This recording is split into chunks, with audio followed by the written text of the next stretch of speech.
gitu. Kenapa Pak harus sasarannya harus ke pendidikan gitu Pak? Lagi-lagi berbicara MBG Pak. Ya kan karena ini sangkut pautnya kan isu nasionalnya tentang pendidikan. Pertama ini sudah jadi undang-undang ya. Ya. Susah Pak. Kalau Maka sudah dari jadi itu, undang-undang, mau tidak mau harus dilaksanakan. Gitu kan. Selamat datang di Darul Hikam Talks.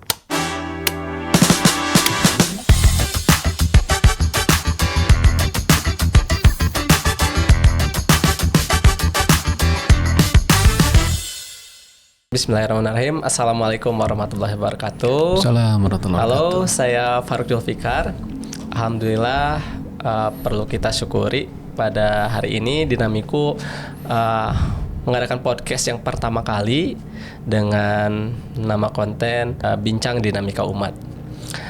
Karena kemarin kita memperingati Hari Pendidikan Nasional, kami ucapkan selamat Hari Pendidikan Nasional bagi para pelajar Indonesia, baik dari Sabang sampai Merauke dan pelajar-pelajar Indonesia yang sedang menempuh pendidikan di luar negeri, dan terutama kepada para pejuang pendidik, guru-guru kami yang senantiasa tidak pernah lelah untuk mendidik para pelajar yang ada di Indonesia. Mengenai berbicara tentang pendidikan, saya tidak sendiri. Saya sekarang bersama Bapak Ahyana, merupakan Ketua Sekyu ya, Sekyu Darul Hikam atau juga lembaga konsultasi pendidikan di bawah naungan Darul Hikam. Dan juga Bapak seorang pendidik Pak. Betul. Di mana Pak?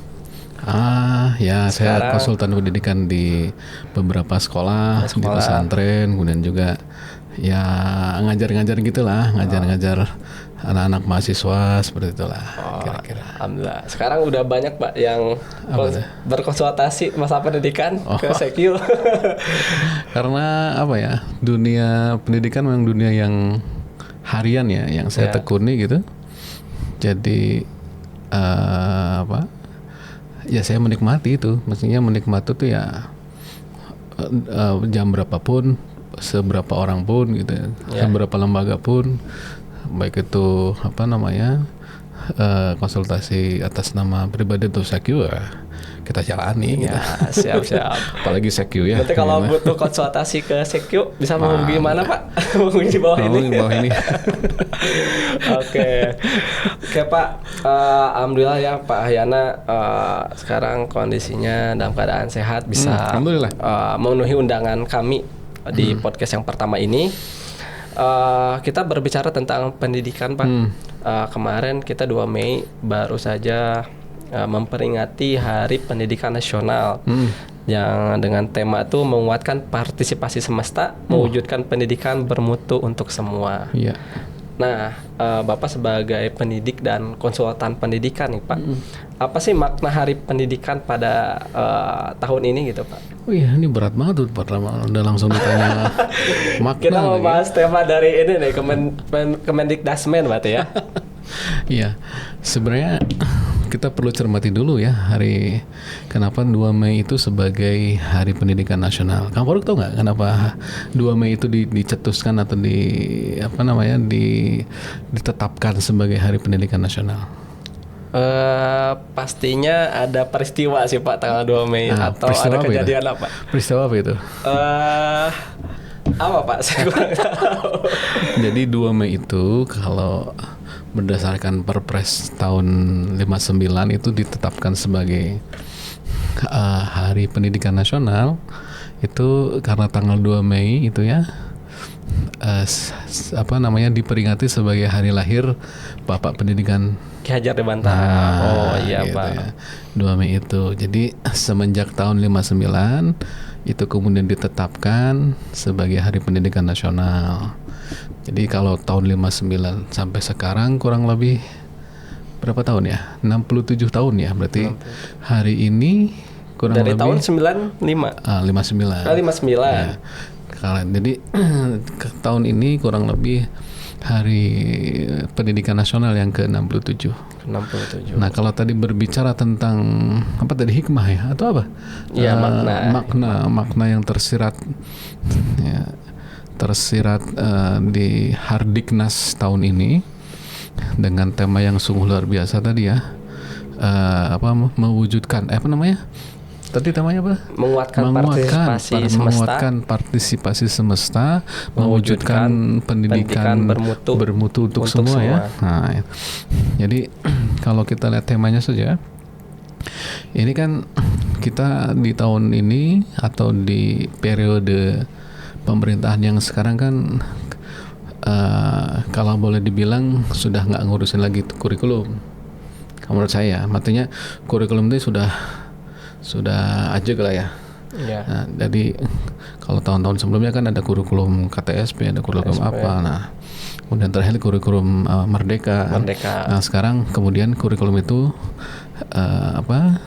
dari kurikulum Merdeka, kemudian kita yang saya lihat ya, yang slide itu ini beralih kepada kurikulum kedalaman. Kedalaman kurikulum. Ya, kedalaman. Jadi siswa itu tidak hanya dituntut untuk mengejar capaian-capaian secara tolak ukurnya harus sekian. Iya, Pak. Nah, tapi juga siswa juga dibekali dengan sesuatu hal yang sifatnya lebih dalam. Dia harus nyambung nih antara kurikulum yang diajarkan dengan sekolah dengan kehidupan nyata yang nanti dialami oleh siswa tersebut. Oke. Membicarakan hal-hal yang seharusnya bisa praktis gitu, Pak. Dan kehidupan sehari-hari. Basicnya itu experience. Ya, bisa jadi dengan model STEM ya. Jadi siswa itu kemudian diberikan project misalnya, diberikan project A. Tapi di project A ini dia tidak hanya meneliti tentang kalau dia mata pelajaran matematik tidak hanya meneliti matematikanya, tapi juga meneliti tentang sainsnya, meneliti tentang teknologi apa nih kira-kira yang kemudian bisa tepat dan cocok gitu ya untuk mengatasi masalah A itu ya. Engineeringnya seperti apa. Jadi menggunakan ilmu fisika, ilmu apa. Jadi lebih aplikatif kalau yang saya lihat ya, kedalaman itu dari sisi kalau kita kognitif ya.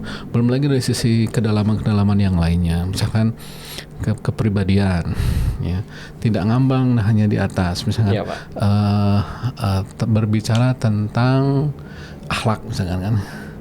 Nah, seorang guru itu harus bisa mampu melihat kedalaman akhlak itu tidak hanya pada tataran teorinya, tapi juga kelihatan bagaimana mencontohkannya. Kan bukannya Ki Hajar Dewantara kan membunyikan prinsip itu ya, ing ngarso sung tulodo, ing madio mangun karso, tuturi handayani. Itu adalah basic dari dari pendidikan itu sendiri kan ya. Jadi di depan, ketika kita berada di depan itu menjadi ingar sosung tulodo, teladan kan? Ketika kita berada di tengah, ing madio mangun karso, membangun membangun karsa kehendak gitu, atau mampu semacam mengajak gitu ya. Mengajak yang lain, mengajak siswa, mengajak guru-guru yang lain untuk bisa kemudian berbuat baik dan sebagainya. Nah, ing madium tuturi handayani dari belakang itu mendorong siapa ya, mendorong anak didiknya, mendorong guru-guru yang lain gitu ya, untuk kemudian berkembang dan maju bersama. Iya. Kira-kira gitu. Ya, berarti Pak, kalau misalkan melihat dari apa yang tadi Bapak sebutkan dari kata-kata Ki Hajar Dewantara, itu kan tuturi handayani. Berarti kan kita mendorong dari belakang itu supaya guru dan juga pelajar-pelajar itu lebih mendidik secara benar lah ya kayak gitu Pak, dan sesuai dengan zamannya. Berarti di sini tugas guru itu sangat berat juga Pak ya? Kompleks kan. Kompleks. Kalau kompleks itu lebih tatarannya lebih ini. Kalau menurut saya kompleks itu tidak hanya berat tapi ruwet. lebih dari berat gitu Pak. Ada berat, ada kompleks. Karena guru harus bisa menjalankan fungsinya tadi ya, fungsi-fungsi keteladanan, fungsi-fungsi administratif, kemudian fungsi kognitifnya juga disampaikan. Ya. Gitu. Oke, berarti nah ini Pak berbicara guru berarti ya. Berarti kan kalau pendidikan tuh ujung tombaknya guru Pak ya. Kalau apa Pak? Ada ujung tombaknya? Ujung tombaknya banyak. Banyak. Apa Pak? Kalau menurut Bapak? Jadi hadirnya pendidikan itu kalau nggak ada guru bukan pendidikan, nggak ada siswa bukan juga pendidikan. Berarti dua-duanya penting. Nggak ada kurikulum juga nggak ada pendidikan. Nggak ada sistem. Nggak ada yang bikin kurikulum juga belum tentu ada pendidikan.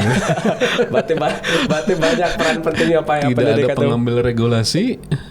Ya belum tentu juga pendidikan itu berjalan dengan optimal. Artinya betul ujung tombak dan ujung tombok di lapangan itu adalah di lapangan ya. Di lapangan adalah guru gitu ya.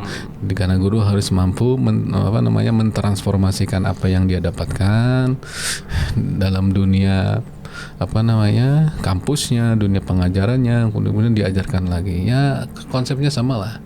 Ketika kita mendapatkan ilmu ya kita harus bisa menularkan ilmunya lagi kan ya. Iya. Begitupun juga ketika kita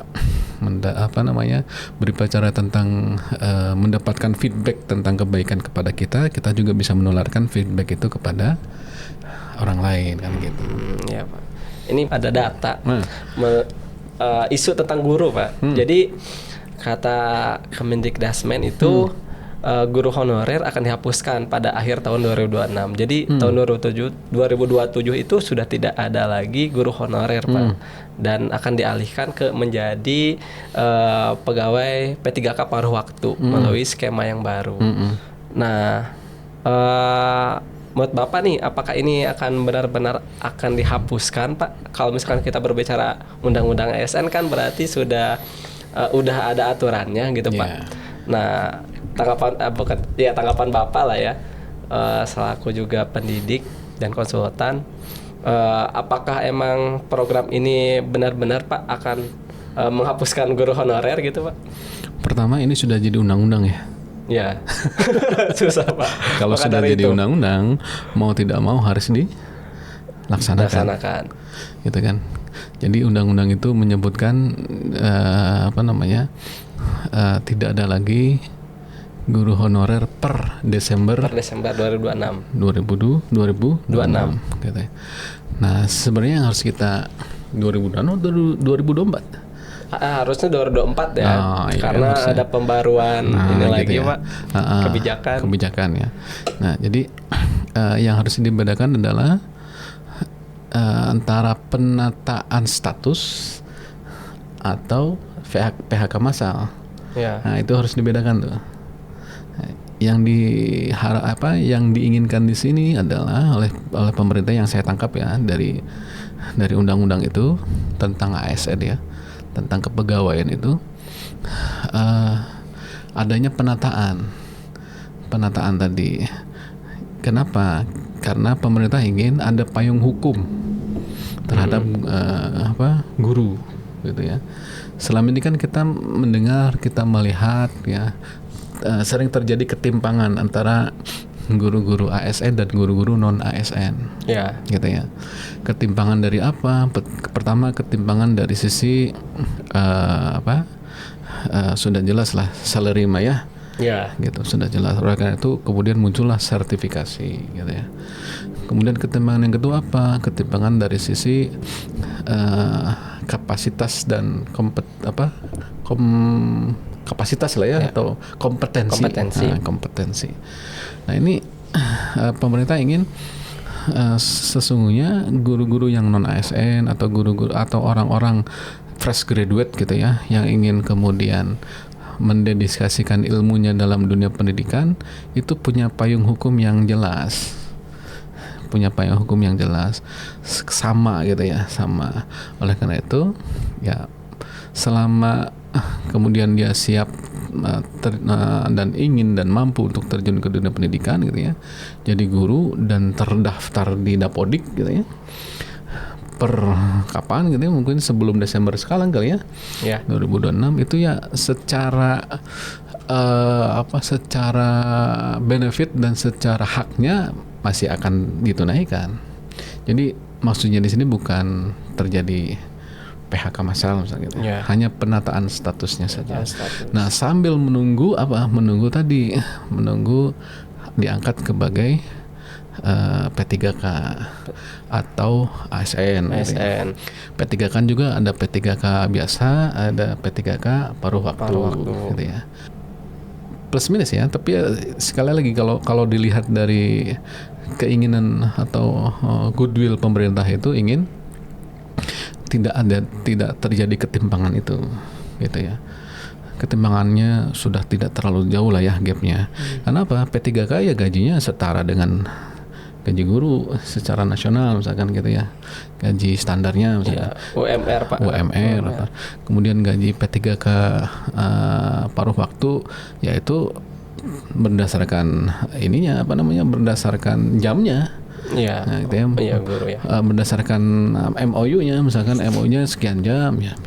Artinya teman-teman guru yang kemudian dia tidak masuk P3K biasa bisa masuk ke P3K paruh waktu. Dan ternyata wah luar biasa fasilitas yang sudah diberikan. Hanya memang ya saya kasih harus digaris bawah itu hanya memangnya ya harus dikawal bersama-sama gitu ya. Apakah realita di lapangannya terjadinya seperti apa begitu. Ini memang karena baru akan Desember 2026 kan ya, kita lihat perkembangannya kan gitu ya. Tapi intinya kalau dilihat dari situ hanya ada penataan status saja. Jadi bukan berarti guru honornya dihapus kemudian yang selama jadi honor di PHK massal. Saya kira tidak Pak ya. Tapi kalau melihat secara penataan status saja gitu Pak, berarti kan ini sudah kayak diakui oleh negara gitu ya, masuk ASN Pak. Memang harus. Tapi kalau secara secara salary gitu Pak, masih tetap sama atau ditanggung pemerintah? Kayak sama ASN yang lain gitu Pak. Kan itu kita juga harus kawal bersama Pak. Bukan hanya sekarang pergantian status saja gitu Pak. Ya pasti ada perbedaan ya antara ASN dan non ASN kan. Begitu. Tapi dengan sertifikasi guru sekarang dengan apalagi ada yang dulu ada guru in passing gitu ya. Artinya kesetaraannya tidak hanya dari kesetaraan jabatan tapi juga kesetaraan salary gitu ya. Jadi alhamdulillah gitu ya. Artinya ada perhatian dari pemerintah gitu Pak. Untuk untuk mensejahterakan guru. Cuman gitu tidak tiap bulan Pak. Karena gini Pak, kalau kita lihat data itu guru honorer itu semuanya ada 2,6 juta Pak. Itu kan kalau misalkan di penataan selama kurang lebih setengah tahun lagi Pak ya. Betul. Itu kan sangat lumayan berat ya. Effortnya lumayan. Kayaknya kalau menurut Bapak apakah tahun akhir 2026 ini penataannya akan selesai Pak? Yang namanya nata di mana-mana apalagi 2,6 juta orang ini Pak ya, butuh proses dan butuh waktu ya. Gitu. Ya jangan mentang-mentang kita di Bandung ya. Kita ada legenda Sangkuriang ya. yang sehari semalam jadi gitu ya. Tapi yang namanya menata mah secara dasar dan prinsipnya itu ya memang butuh waktu, butuh proses, butuh kesabaran, udah pasti itu. Cuman tinggal butuh pengawalan, tambahannya adalah ya butuh pengawalan. Siapa yang awalnya? Yang awalnya ya kita semua. Instansi pendidik gitu ya. Berarti harus ada percobaan juga Pak, atau percobaan di tiap daerah lah, jangan senasional dulu gitu Pak. Soalnya kan ini terlalu berat gitu Pak. Bisa jadi. Tapi untuk urusan untuk urusan kebijakan kan ya kita lihat, karena kita mah nggak punya ranah Kesana. eksekusi kan Ya.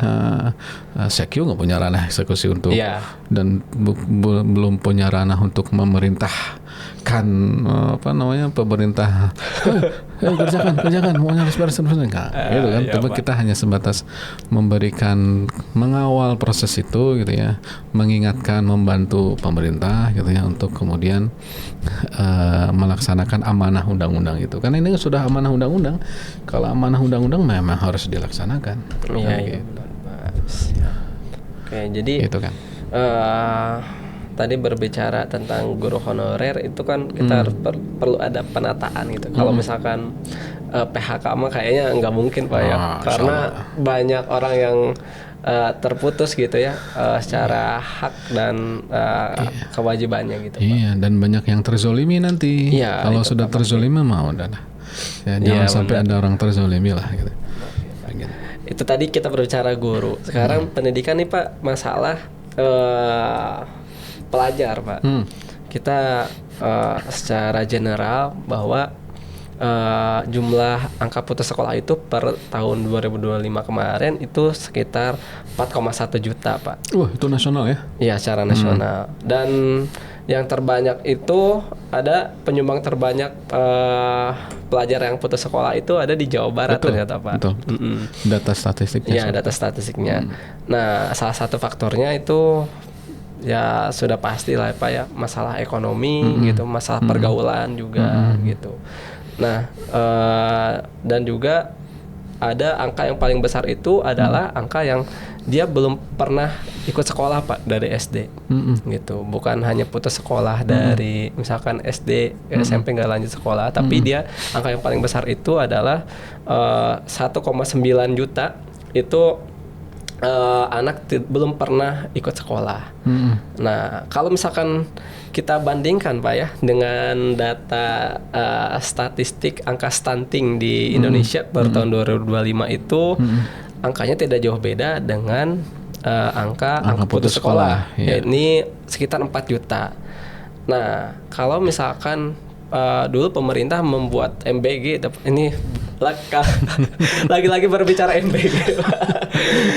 Ya kan, karena ini sangkut pautnya kan isu nasionalnya tentang pendidikan. Dulu kan dulu kan MBG itu membuat MBG itu untuk menurunkan angka stunting gitu kan, dan arahnya kepada anak-anak sekolah gitu Pak. Kalau misalkan kita melihat angka stunting dengan angka putus sekolah itu tidak jauh beda, kenapa sekarang pemerintah memilih program MBG gitu Pak dibanding mengurus anak-anak yang tidak sekolah gitu Pak? Iya. Iya. Pertama itu janji presiden ya. Iya. Jadi presiden kita ketika kampanyenya kan gitu ya, yang namanya janji harus direalisasi. Iya Pak. Ya gitu. Itu baru benar. Kemudian lalu bagaimana konsep awalnya yang saya baca nih ya, yang saya baca dan saya ketahui, setidaknya MBG ini kan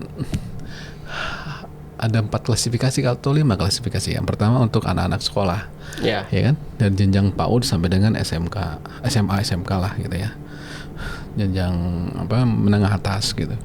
Kemudian untuk balita, ya kan, untuk lansia dan untuk ibu hamil. Nah, itu dari sisi 4 itu Pak. pemanfaatan, berarti 4. Nah, pemanfaatannya. Kemudian dari sisi wilayahnya juga yang saya pahami gitu ya, MBG ini lahirnya memang untuk wilayah-wilayah yang memang kekurangan dan tertinggal, dan untuk menstimulus gitu ya, menstimulus anak-anak agar mau bersekolah gitu ya, agar mau bersekolah, agar makanya di sekolahnya disediakan makanan kan gitu ya. Ya. Makanan. Nah, lalu kenapa gitu ya tadi MBG jalan, stuntingnya masih kemudian ada, gitu. Ya. Masih sama bahkan ya, walaupun turunnya cuma 1% yang saya pahami, 19% lah. Ya.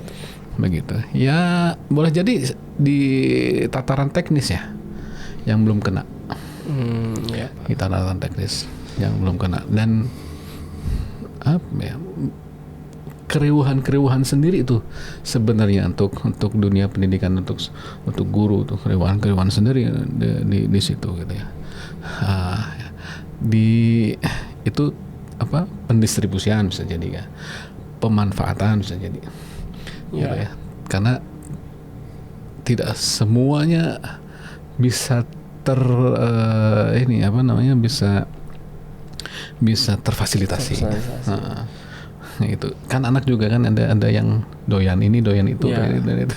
Ada fakta menarik Pak, ternyata ini Pak apa tuh? stunting itu tidak bisa diobati Pak. Kalau misalkan kita misalkan anak kita nih, maaf ya Pak, kalau misalkan anak usia SD udah stunting misalkan, itu kalau misalkan untuk diobati secara total itu tidak bisa Pak, karena stunting itu pada hakikatnya harus cegah dari sebelum pernikahan Pak. Iya. Ternyata ya. Jadi mungkin ini tuh program visioner Prabowo Pak, supaya nanti Indonesia Emas 2045 itu tidak ada angka stunting gitu. Jadi anak-anak yang sekarang, anak-anak sekolah yang diberi MBG nutrisinya tinggi gitu Pak, Betul. itu akan mencegah angka stunting untuk keturunan selanjutnya. Harapannya gitu, Pak. itu. Harapannya itu. Kenapa? Jadi, karena kan ini kan apa namanya, menyasar segmen ibu hamil itu. nah ya Pak. Jadi karena sebelum hamil sebelum pernikahan juga Pak, kita harus perhatikan, harus tes kesehatan bareng-bareng lah gitu. Dia akan apa namanya itu menurunkan stunting atau tidak gitu, ya, generasi yang stunting atau tidak gitu. Ya harus difahami ya, apa yang terjadi sekarang itu akumulatif. Ya. Jadi tidak terjadi dalam setahun, 2 tahun, 3 tahun, Pak. 5 tahun, tapi bisa jadi karena faktor tadi, edukasi ya, faktor apa gen, ya, faktor ekonomi juga ngaruh Pak. Betul, faktor ya itu. Karena sebenarnya dalam Islam itu sendiri kan yang dikhawatirkan itu kan pertama akidah ya, masalah akidahnya, ya. Kemudian yang kedua adalah masalah ekonominya. Iya. Gitu, karena kekufuran itu lebih dekat kepada kekafiran kan ya, gitu. Artinya orang-orang yang kemudian dia kufur, kemudian dia tidak ya puntennya agak ekonominya ini ya lebih mudah untuk diajak ke hal-hal yang kayak gitu. Ya, jadi Pak, jadi paham, memang Pak. yang terjadi sekarang itu bisa jadi akumulasi. Iya. Dan yang dilakukan oleh pemerintah sekarang itu langkahnya ya boleh dibilang, kalau dibilang tepatnya kita lihat ya masih harus dilihat ini sebenarnya. Iya, Pak. Belum tentu juga jadi yang 100% ini gitu. Tapi kalau tepat sasaran dan kalau sesuai dengan tujuan awal gitu ya, tidak sama rata gitu, artinya hanya prioritas itu, kemudian di daerah-daerah yang betul-betul membutuhkan gitu, miskin dan sebagainya gitu ya, masih terbelakang, yang tingkat partisipasi pendidikannya pun masih rendah, gitu ya, di situ yang dibutuhkannya. Ya, justru yang harus dibangun adalah ajakan itu, ajakan sekolah yuk, nah, di sekolah ada makanan loh. Gitu. Kan tadinya berharap seperti itu, akhirnya anak-anak yang nggak mau sekolah karena tadi ya kekhawatiran nggak dapat uang jajan dan sebagainya, terfasilitasi di situ. Tapi Pak, perlu di garis bawah ya, bukan hanya sekedar uang jajan Pak ya, uang buat makan gitu anak-anak sekolah, tapi uang untuk penunjang pendidikannya juga harus diperhatikan Pak. Seperti kita tuh kan ada sekolah yang tidak memberikan seragam, ada yang sekolah yang tidak memberikan alat tulis, buku gitu Pak, tas. Karena kan kemarin tuh ada di NTT itu Pak ya, yang kasus anak SD itu bunuh diri karena dia tidak mampu untuk membeli perlengkapan sekolah Pak, kayak gitu. Miris ya? Iya Pak. Umur berapa tahun ya? 10 tahun berarti Pak? Ya Allah. Jadi ya kesejahteraan bagi para pelajar itu bukan hanya di MBG sebenarnya Pak. Iya, jelas lah. Jadi harus ada will pemerintah yang lainnya. Makanya di antara hikmah atau makna dari Hardiknas itu selain tadi di awal disampaikan kurikulumnya dari merdeka kemudian deep learning gitu ya, kurikulum kedalaman, juga yang harus diperhatikan oleh pemerintah adalah kesamarataan ya, fasilitas gitu ya. Tidak ada lagi kesenjangan antara fasilitas di suatu tempat dengan di tempat yang lain. Makanya ada program revitalisasi sarana dan prasarana gitu ya. Nah, itu juga harus menjadi perhatian pemerintah begitu ya. Termasuk di dalamnya urusan-urusan seperti seragam dan sebagainya itu seharusnya sudah clear lah ya. Kan ada dana BOS gitu ya. Diapain itu dana BOS kan? Dana BOS itu kan ada A, B, C, D itu peruntukannya kan. Ada untuk ini kan gitu. Begitu. Atau apakah itu belum menjangkau sekolah itu? Kalau itu sekolah negeri, waduh sayang sekali gitu. Kalau sekolah swasta ya harusnya sekolah swasta itu kan hadir sebagai penyeimbang ya. Dan penyeimbang dan bisa jadi dia harus lebih excellent daripada sekolah-sekolah negeri. Nah, artinya apa? Artinya bisa jadi dari yayasannya atau memberikan kebijakan subsidi silangkah, memberikan kebijakan apakah gitu ya. Artinya untuk membantu pemerataan pendidikan itu sendiri. Oke. Ini Pak, ada pertanyaan lagi nih. Waduh, jangan berat-berat. Sampai garuk-garuk ini. Kenapa Pak pendidikan hari ini tuh selalu menjadi tanda kutip ya korban kebijakan gitu Pak? Pertama tadi MBG gitu Pak. MBG kan kalau sama-sama kita ketahui gitu kan, dana MBG itu dana pendidikan itu kan berapa persen ya kemarin tuh? Sekitar 335 triliun dari 757 triliun dana pendidikan itu 40%-nya untuk MBG ya? Oh ya, 40% dana pendidikan itu dialokasikan untuk MBG. Itu salah satunya, walaupun dari Seskap itu membantah gitu kan bahwa dana pendidikan diambil oleh MBG. Itu pertama. Yang kedua, isu hemat energi Pak kemarin baru-baru tuh yang bahwa pelajar itu harus pembelajaran jarak jauh PJJ gitu Pak. Dan juga lulusan LPDP yang baru Pak, lulusan LPDP harus mengikuti program bela negara dulu dengan tentara. Gitu. Kenapa Pak harus sasarannya harus ke pendidikan gitu Pak? Sebenarnya sasarannya umum sih ya. Karena kita di dunia pendidikan, kita merasa dunia pendidikan terus selalu jadi sasarannya. Kalau kita bicara tentang dunia dunia sosial juga bisa jadi seperti itu. Ada semacam ini. Artinya ya kita perlu mencermati gitu ya, keadaan-keadaan itu kenapa sih gitu ya, dana pendidikan yang sudah besar gitu ya, berapa 20% dari total APBD kalau tidak salah ya, APBN. Kalau APBN-nya 1.000 triliun berarti 20%-nya kurang lebih berapa? 1.000 triliun berarti 200 triliun. 200 triliunnya untuk contoh ini mah. Untuk dunia pendidikan.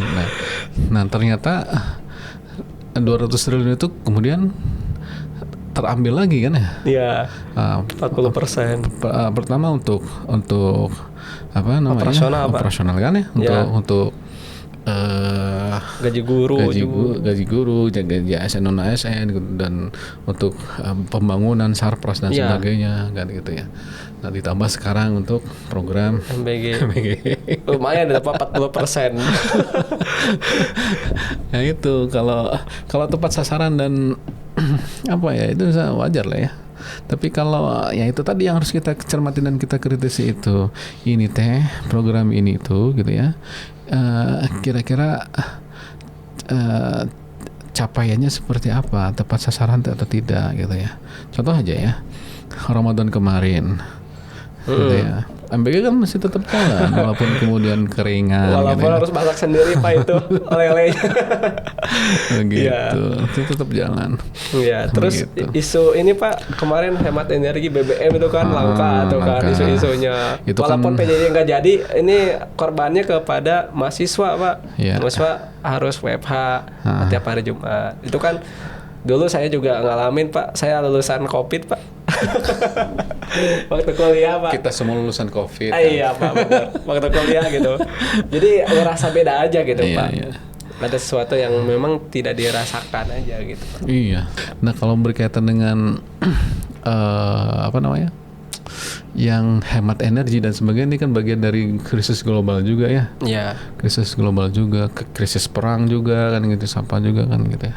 Artinya ya dunia pendidikan dunia yang seksi ya. Iya, untuk Pak. dijadikan test the water kali ya. Bagi berbagai kebijakan yang kalau dirasa memang pas lanjut, kalau enggak ya ganti kan gitu ya. Kan kurikulum juga kita kan juga gitu ya.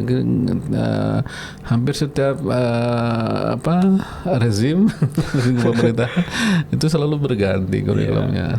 Dan alhamdulillahnya teman-teman guru di bawah gitu ya, atau teman-teman yang bergerak di yayasan gitu, itu mampu untuk melakukan kurasi. Ya. Artinya tidak 100% blok gitu ya.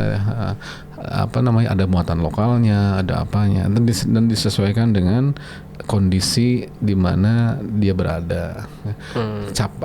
Targetan pasarnya seperti apa.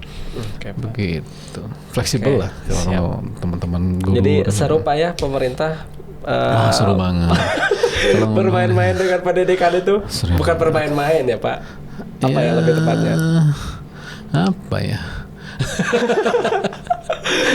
Memberikan uji coba kepada pendidikan Pak ya. Lebih seru gitu pemerintah tuh. Harusnya kita teman-teman gitu ya, teman-teman di dunia pendidikan itu memang harusnya ngeh juga gitu ya, ngeh juga dengan hal-hal seperti ini gitu ya. Jadi kita laksanakan, tapi kita tidak kemudian menghilangkan kritikalnya. Iya. Ya, kritik kita, karena kritik kita memang untuk kita sendiri kan ya, bukan berarti untuk kemudian untuk orang lain, enggak, tapi untuk kebaikan kita semua gitu di dunia pendidikan. Ya, saya ingat ketika Jepang gitu kan ya, di bom atom dan sebagainya, yang dicari oleh pemerintah setempatnya adalah cari guru-gurunya kan gitu. Iya. Mana dulu guru, berapapun guru, kemudian dicari, dapat gurunya, dimotivasi lagi, ayo berkembang lagi. Walaupun sekarang Jepang agak ini ya, karena demografinya turun. Iya. Gitu. Krisis Pak ya. Iya. Oke, terakhir Pak nih, melihat dari beberapa permasalahan tadi gitu ya, masalah pendidikan, ini Indonesia tuh mampu gak sih nanti ke depannya mengarah ke digitalisasi pendidikan gitu Pak? Indonesia ini akan mengarah kepada digitalisasi gitu Pak. Iya. Nah, mampu gak sih pendidikan Indonesia mencapai ke sana Pak? Dan kalau ditanya mampu nggak, ya kita harus mampu. Harus mampu ya. Ya kan, karena kita tuh sumber dayanya luar biasa nih kan. Iya. Banyak loh orang-orang pinter di kita kan. Iya. Di dunia digitalisasi itu banyak banget gitu. Dan anak-anak sekarang sudah belajar coding gitu. Walaupun ya digitalisasi juga ada dampaknya juga kan. Iya, iya. Dampak negatifnya juga ada kalau tidak disaring dan disaring itu bukan hanya urusannya orang tua ya. Urusannya guru bukan, tapi urusannya pemerintah. Ada regulasi yang jelas tentang pemanfaatan internet misalnya gitu ya. Kemudian tentang pemerataan internet misalnya.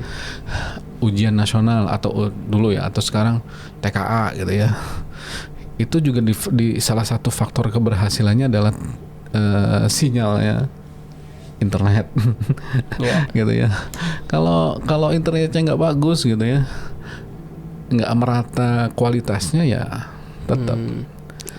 tetap butuh effort yang Kedepannya Pak, karena kan sekarang kalau dunia pendidikan di kampus itu kan udah ada pendidikan online gitu Pak, pendidikan jarak jauh gitu kan, contoh kayak universitas terbuka dan yang lainnya gitu Pak.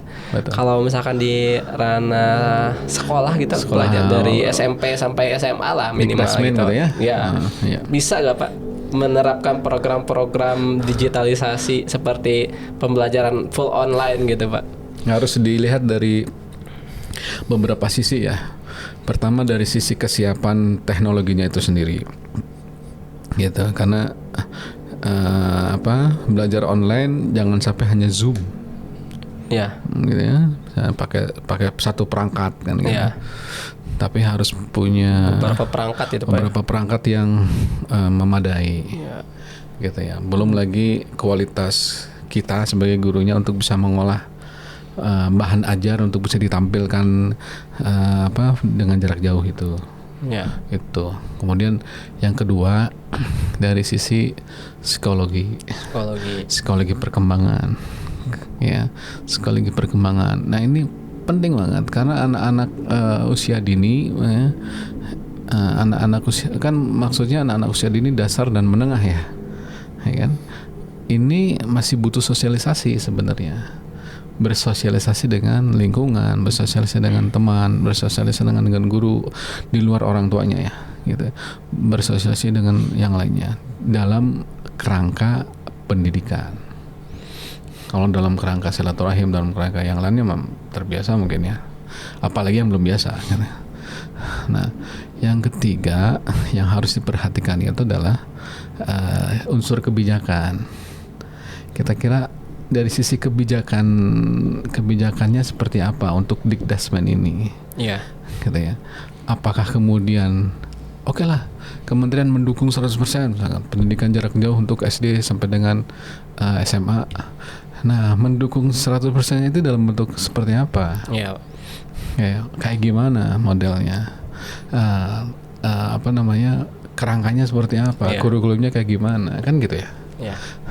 Baru yang keempat adalah yang harus diperhatikan adalah mutu dan kualitas pembelajarannya itu sendiri. Nah, kalau ditanya bisa tidaknya, ya itu yang harus kita bedah bersama-sama itu, gitu ya. Nah, itu harus kita bedah bersama-sama.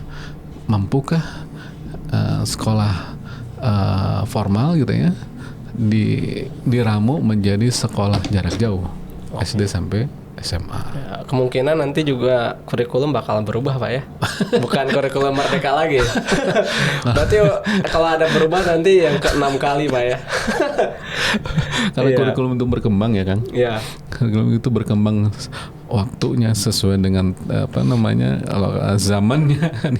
Kemudian capaian-capaian antara usia dini usia ini pasti akan menemukan model perkembangan di sini model terbarukan lah kalau energi terbarukan atau apa gitu.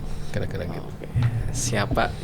Oke, terima kasih Pak Ahyana. Kita udah bincang-bincang hampir berapa menit ya ini? 40 menit Pak.